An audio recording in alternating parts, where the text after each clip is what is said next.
KDXI St. George, Radio St. George at 100.3 FM. And we welcome you to the Extraordinary Talk Show, a show to help you understand yourself and the world from a new perspective, and in the process, help you find your own personal extraordinary. And now your host for the Extraordinary Talk Show, Della Hill.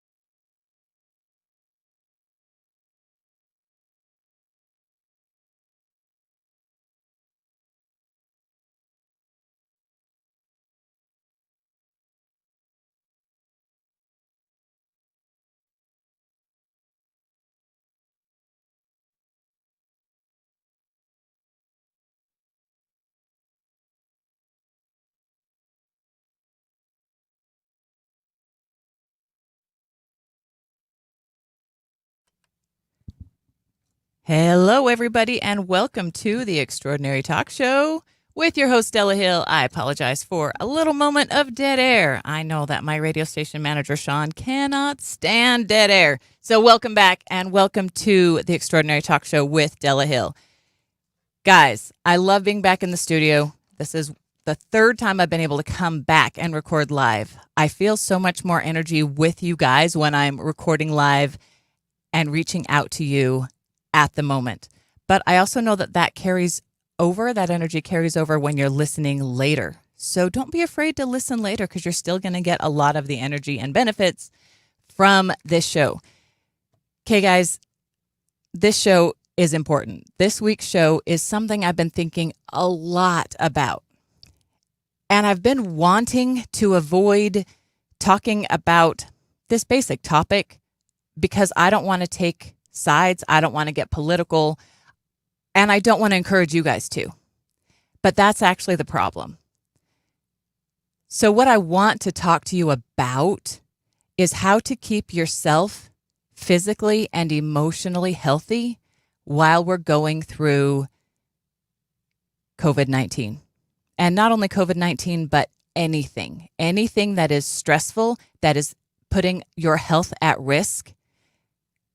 The things I'm about to share with you could be helpful.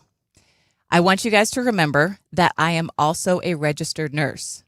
In addition to whatever else you might want to call me, hypnotist, spiritual teacher, radio talk show host, whatever, I'm a registered nurse. I understand generally infection control. I am not an expert on the subject. I do not claim to be an expert on the subject. However, I know a little bit more than the standard person. Let me be clear from the very beginning. I am not here to tell you whether or not you should wear a mask. I am not here to tell you how you should care for your family. As always, I am not trying to tell you what to think. I am only trying to get you to think for yourself. But as someone with a little bit of understanding and knowledge, I would like to share with you some advice and guidelines to consider when you are making decisions for you and your family. Physically, this is the first thing we're talking about, but it's not going to be the only thing that we're talking about. I find that if you look around you, the physical aspects of this illness are what we are addressing the most. However, we're not addressing all of the physical parts of it, and we're absolutely not addressing the emotional or psychosocial effects of this illness. And my friends, those are as critical and important as any of the physical things. When it comes to making decisions for yourself, for your family, in any situation, whether it's for your health or otherwise, you have to utilize some critical thinking. You have to consider, I've been told this and I've been told this. What do I think is best? What information can I take from these things to properly care for my family the best way possible? And that's what I'm encouraging you to do. We also have to consider risk versus benefit. Risk versus benefit is a big thing in the medical world. We might offer this drug, but it's going to have this side effect. Is the risk of the drug worth, is the benefit of the drug worth the risk of the side effect? These things must always be considered. Any treatment that is put in place may have unwanted side effects, and is the risk worth the benefit? These are things we got to think about. When it comes to protecting yourself and COVID and your family from COVID, the number one physical thing that you can do is hygiene, specifically hand hygiene. We'll talk about masks in a minute, but masks are not going to protect you when you're using the ATM keypad. Masks are not going to protect you when you're putting gas in your car. Masks are not going to protect you from all of the things that you touch in a grocery store. Except it may prevent you from touching your face if you're being smart about it. This is why hand hygiene is critical. Washing your hands. This has been absolutely proven. This is something that we cannot argue about. Everyone knows and agrees with the importance and benefit of washing your hands and using hand sanitizer. I have, in addition to my super cool Radio St. George mask, I also have a Radio St. George hand sanitizer bottle on my keychain. I use my hand sanitizer when I get out of my car. I use my hand sanitizer before I get into my car. I use my hand sanitizer after touching any ATM or debit card keypad. I use my hand sanitizer after I've touched anything outside of my home and before I touch anything inside of my home. I wash my hands as often as possible. I look for opportunities to use the restroom in public, which is something I didn't used to do, so that I can have the opportunity to wash my hands with soap and water, because you need to do that. Even if you're using hand sanitizer, you need to wash your hands as often as possible. Hand hygiene is the number one thing that you can be doing to protect yourself physically. When it comes to masks, one of the risks of wearing a mask, and I see this often, is that people think that because they have this mask on their face protecting their nose and mouth, that they can touch everything and they somehow have a magical force field around them that prevents them from getting germs. This is a risk that comes with wearing a mask, is that you may become complacent about your hand hygiene and actually put yourself at greater risk thinking that you're being safe. Please consider that when you and your family are wearing masks. Also with masks,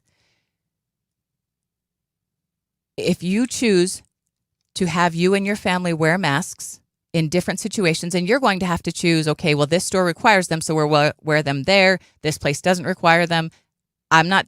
All I'm encouraging you to do is make the best choice, what you feel is right for you and your family. But here are some guidelines along the way. Please make sure that everyone in your family has their own mask.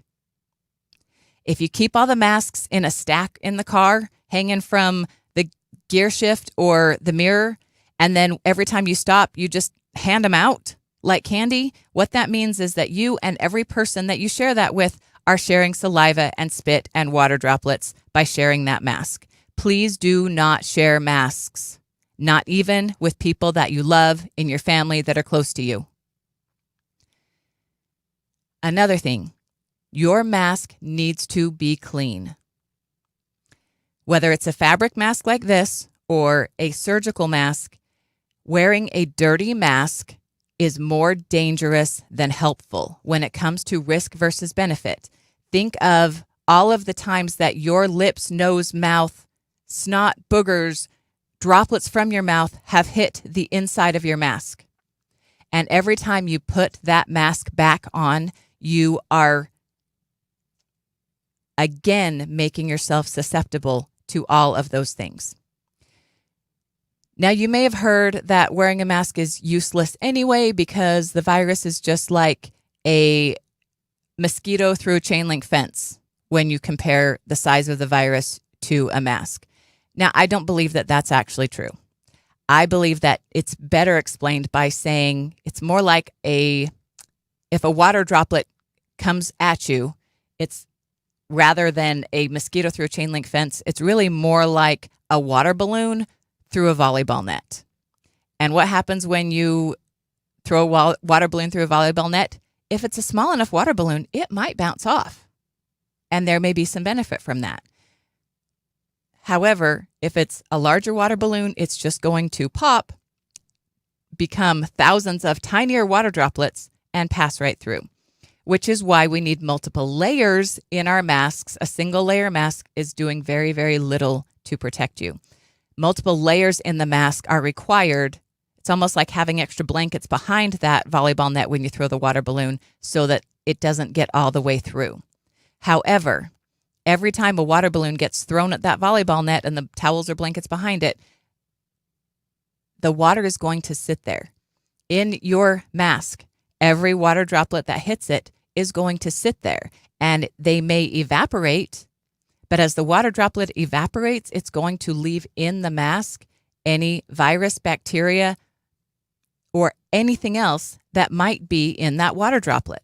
So the water droplet has evaporated. However, the mask still is holding whatever garbage it had. This is why it is critical to wash or replace your masks regularly. I don't recommend wearing a fabric mask for more than a few hours without switching it out or washing it. If you're using paper medical masks, they should not be worn for more than a few hours at a time before being changed out. Even doctors, and I've worked in surgery, guys, I am very familiar with surgical masks, but doctors and nurses don't even wear the same mask for long, long periods of time. Even in surgery for a long period of time, it's possible that a doctor may not ask to have their face mask switched out, but if they're going to be in surgery for long periods of time, like over 12 hours, they often will ask for their face mask to be switched out and have somebody else even come change it, because those masks are made out of paper, and even though they have paper fibers and paper linings and many different layers, they can only protect so much for so long. One thing I can recommend, and I got this idea from one of the amazing CNAs, almost nurses, that I'm currently working with, named Christina. What she does is she takes her paper mask and she puts it in a paper bag and leaves it on the dash of her car. Now, where we live in southern Utah, it gets to be over 100 degrees in the daytime. Inside your car, it can easily be 120 or more. Definitely hot enough to bake cookies on your dashboard, and also hot enough to hopefully, not for sure, but hopefully kill some of the viruses, bacteria, and mold that are otherwise going to be growing in your mask. So one way to reuse a paper mask would be to sanitize it through heat, which you can do in your car. Just remember, keep your masks clean. Replace them, wash them. Don't share them. Don't reuse them unless you're putting another clean one on. Another thing, if you're not covering your mouth and your nose, you're wasting your time. If you're touching the front of your mask instead of the ear loops, you are transferring bacteria to your mask. And any bacteria that may be caught in your mask, you're going to touch that and transfer it other places. Do not touch the face part of your mask. You should only touch the ear loops of your mask, which means that when you're wearing it and it's a little bit uncomfortable, you should only touch the edges to form it to your face and to adjust it so that you can breathe better. Now, we come past the physical benefits of hand hygiene and mask wearing to the mental cost. Now, there's not a whole lot of mental cost that I've found to hand washing. However, I have found a mental cost not only to masks, but to many of the things that we are doing in the name of protecting ourselves. In the last few months, we have isolated ourselves from other people. We have hidden from other people. We have been afraid to be near other people. And we are even becoming afraid to let other people see our faces. Do you think that that is not having a deep psychological impact on you and every person in this country? Now, some of us, like me, didn't have a whole lot of effect when COVID hit. I'm an essential person. I still went to work like usual. I went home like usual. I spent time with my family like usual. And most of the people in my home were either essential or they weren't. And I got to spend even more time with them. Me personally, I didn't have the isolation that many people have had during COVID. But many people who only socialized at work and got physical contact from others at work are no longer working with other people. They're now working from home. Many people that are used to being around others, and guys, even if you are an independent, even if you love being alone, we need each other. We absolutely must have contact with other humans in order to stay, one, sane, and two, physically healthy. Physical contact with others is critical to boosting and strengthening our immune system. By not coming in contact with other people, we are hurting our immune system, which actually then makes us more susceptible to illness. Do you see where we're talking about a risk versus benefit? Do you guys know that the suicide numbers have skyrocketed over the last few months while people have been isolated, alone, and in fear? We must be aware of these effects as well. Let me tell you about my patients. I work in a care center. I work with geriatric patients. When this first happened, the very first effect was that one of my patients couldn't watch her basketball game. I was working the night that the Utah Jazz had a game scheduled. The arena was filled. The teams had come out and warmed up. And then one of the members of the team was found to have COVID. The game was canceled. The arena was emptied. And my patient was devastated because she's a huge Jazz fan. She had been looking forward to that game. She kept coming to me during the night and saying, "Is it on yet? When's it going to start? Has it started yet? What's going on?" Even not being able to watch her basketball game caused emotional pain to this patient. Immediately after that happened, rules came down from the very top because we're a Medicaid facility. Therefore, we follow all Medicaid and Medicare guidelines, which meant that starting immediately, no one was allowed to come into the building that didn't need to be there, including employees who were on their days off, including my patients' families.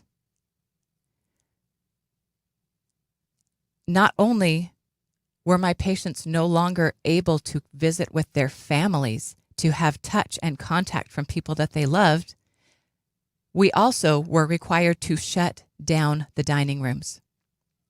My people who weren't able to see their families on a daily basis still sat in the dining room 2 or 3 times a day around a table with their friends. They shared meals with people that they cared about.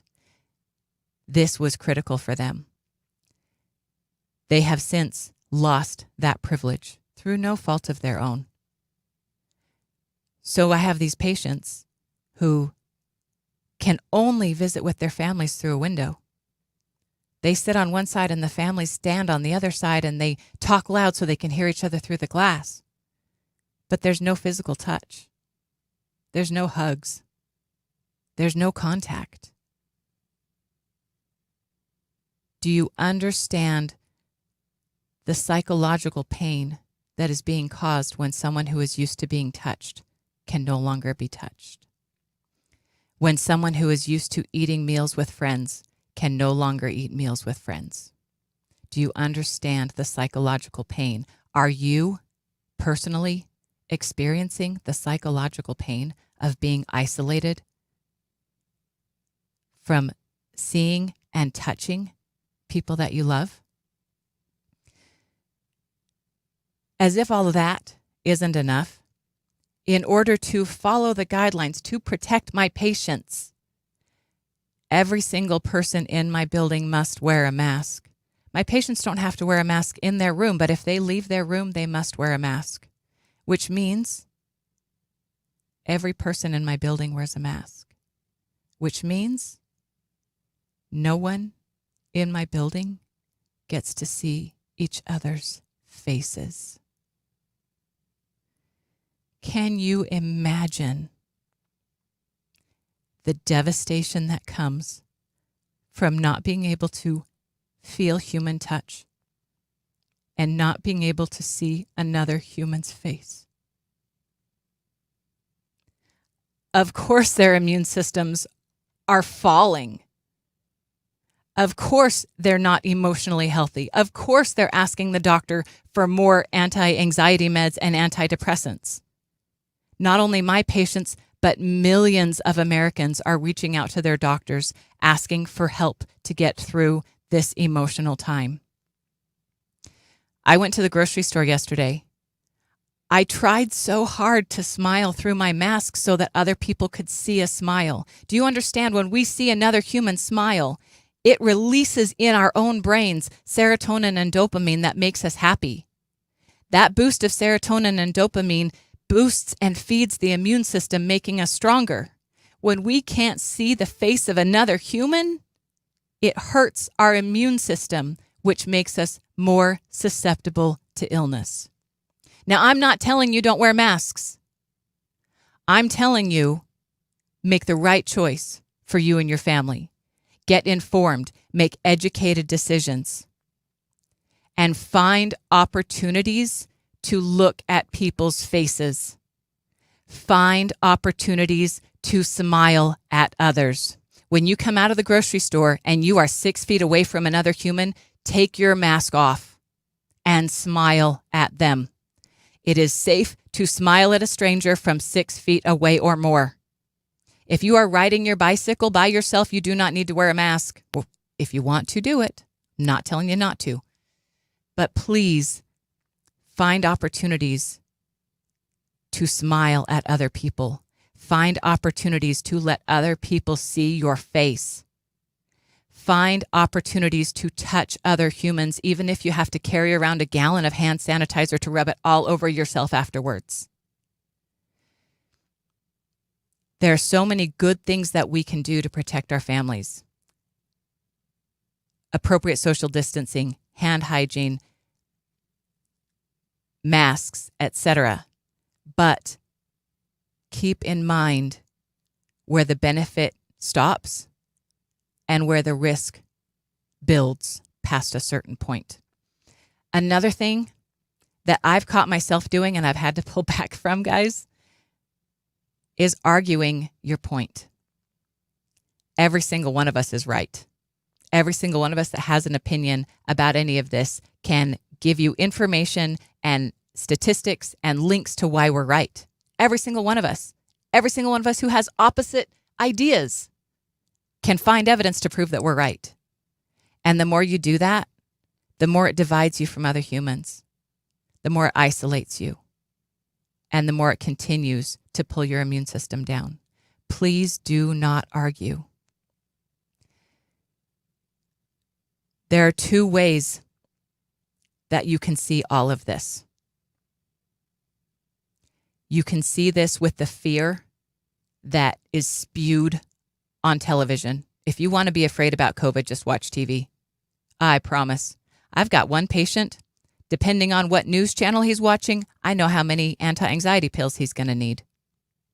But when he turns off the news, he doesn't need any of them. Watch out for the fear, because we're being fed fear.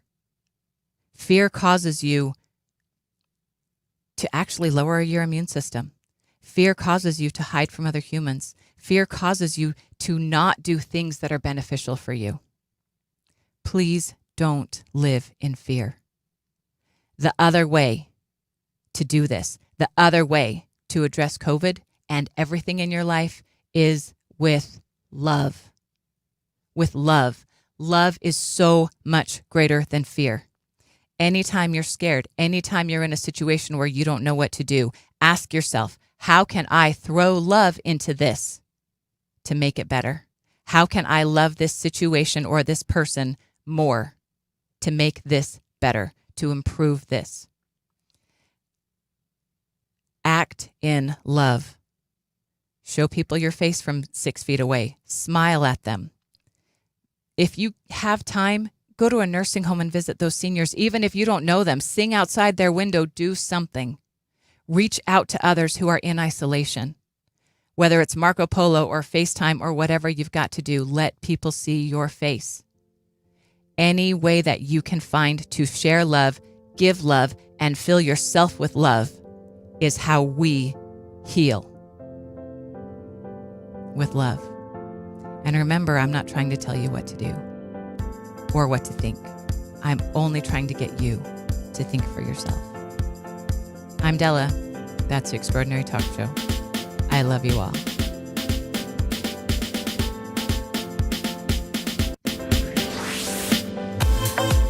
You've been listening to The Extraordinary Talk Show with Della Hill. Search YouTube and Facebook, Spotify, or Podbean for video and podcasts of this show, or go to radiostgeorge.com. We'll see you next week for another edition of The Extraordinary Talk Show.